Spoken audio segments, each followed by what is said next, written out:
Bonjour à tous, pendant un an je vais vous présenter un film par jour, soit 366 films dans l'année. Aujourd'hui on est au 121e film, Virgin Suicide.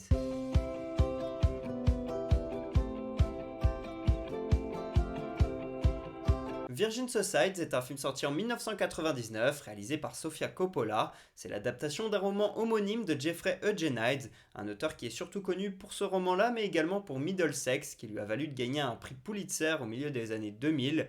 Et là, on suit l'histoire de 5 sœurs dans les années 70. Elles vivent dans une maison, dans un quartier résidentiel, dans la banlieue de Détroit. Elles vivent donc chez leurs parents, elles ont entre 13 et 18 ans, et la plus jeune d'entre elles a fait une tentative de suicide. On suit donc l'histoire de cette famille après cette tentative et comment ils vont s'en remettre, etc.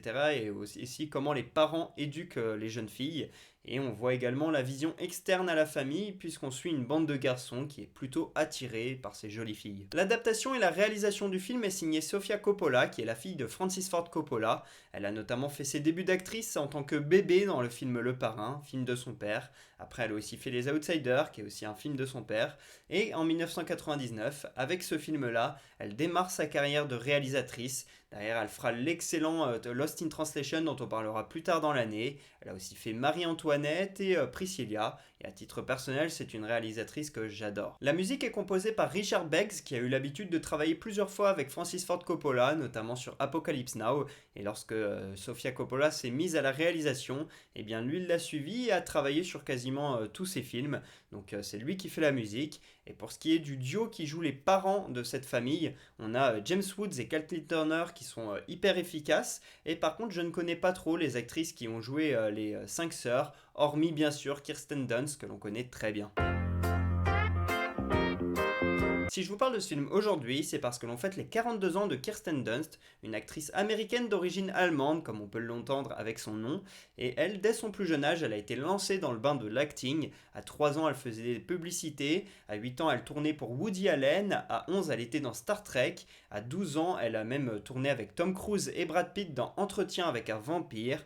À 13 ans, elle joue dans Jumanji, la fameuse fille qui a peur quand Alan se fait embarquer dans le jeu. À 16 ans, elle fait la voix de Kiki la petite sorcière, le film d'animation de Hayao Miyazaki.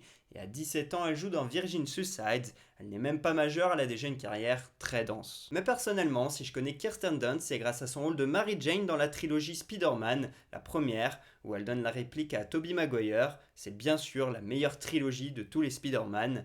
Et Kirsten Dunst, elle a aussi beaucoup collaboré avec Sofia Coppola, elles doivent bien s'entendre, puisqu'elle a aussi joué dans Marie-Antoinette, dans The Blind Rhine et également dans Les Proies. Dans sa carrière, Dunst a été plusieurs fois nommée au Golden Globe et également elle a eu une nomination aux Oscars. Elle n'a jamais gagné. Par contre, elle a obtenu le prix de l'interprétation féminine à Cannes pour son rôle dans Mélancolia. Et je ne l'ai pas dit plus tôt, mais j'aime aussi beaucoup son second rôle dans Eternal Sunshine, le film avec Kate Winslet et Jim Carrey. Depuis 2017, Dunst a plus ou moins mis en stand-by sa carrière puisqu'elle n'a joué que dans un film en l'espace de 7-8 ans.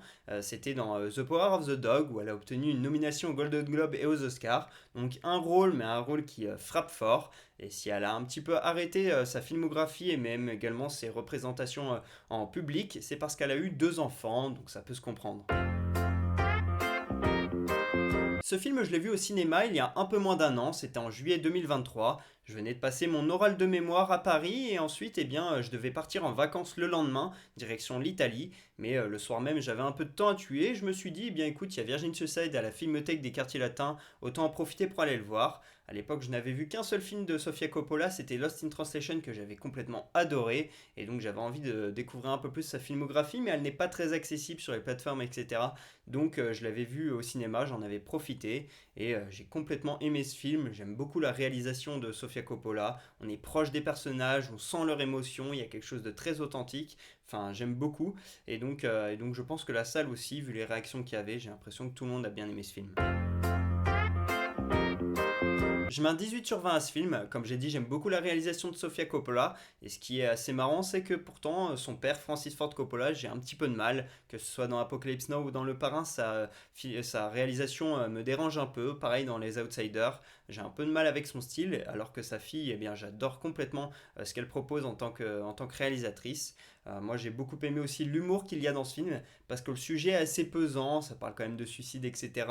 C'est surtout auprès d'enfants et tout, c'est quand même beaucoup autour de la maladie mentale, etc. C'est assez lourd, mais il y a quand même de bonnes blagues à certains moments qui sont bien placées. Pour ça, le scénario il est bien écrit, et dans la salle de cinéma, ça a pas mal rigolé, mine de rien, à plusieurs moments. Et puis il y a eu beaucoup d'émotions quand même à certains moments, des moments de tension, des moments, voilà, une fin absolument bien maîtrisée avec une scène magnifique. C'est super beau ce qui a été fait. Il y a aussi de la sensualité avec l'attirance qu'ont les hommes envers les femmes. Ils sont très attirés et donc du coup il y a pas mal de sensualité. Il y a beaucoup de bonnes choses dans ce film-là et on a une réalisatrice qui est hyper authentique, j'ai trouvé. Et donc toutes ces choses-là font que je mets un 18 sur 20. C'est un très beau film. Première anecdote, Sofia Coppola a lu le livre et a vraiment adoré. Elle a tout de suite voulu en faire une adaptation et elle a commencé à écrire un script. Après plusieurs semaines et même plusieurs mois, elle s'est rendue compte qu'il y avait déjà une société de production qui avait acheté les droits de ce livre. Et donc du coup, via la société de son père, de Francis Ford Coppola, elle a pu racheter les droits du film pour le produire. Deuxième anecdote, comme souvent avec les Coppola, le cinéma est une affaire de famille. Francis Ford, le père de Sofia, il est producteur. Roman, son frère, et Chris Neil, son cousin, ils ont travaillé dessus. Et son autre cousin, Robert Schwartzman, est visible à l'écran dans un petit rôle. Troisième anecdote, Sofia Coppola est une grande admiratrice du jeu de Scarlett Johansson. Elle lui a proposé un rôle, mais Scarlett a refusé car elle trouvait le film trop dense, trop intense, et elle ne se sentait pas de jouer un rôle dedans. Et quelques années plus tard, les deux femmes se sont retrouvées dans Lost in Translation. Voilà pour ce 120e épisode d'Un jour un film, j'espère que je vous aurai donné envie de regarder Virgin Suicides. Pour ma part, je vous dis à demain pour parler du 121e film de l'année. Et pour que vous sachiez de quel film on va parler, un petit indice, Cash. Dites-moi en commentaire si vous savez de quel film on va parler. À demain.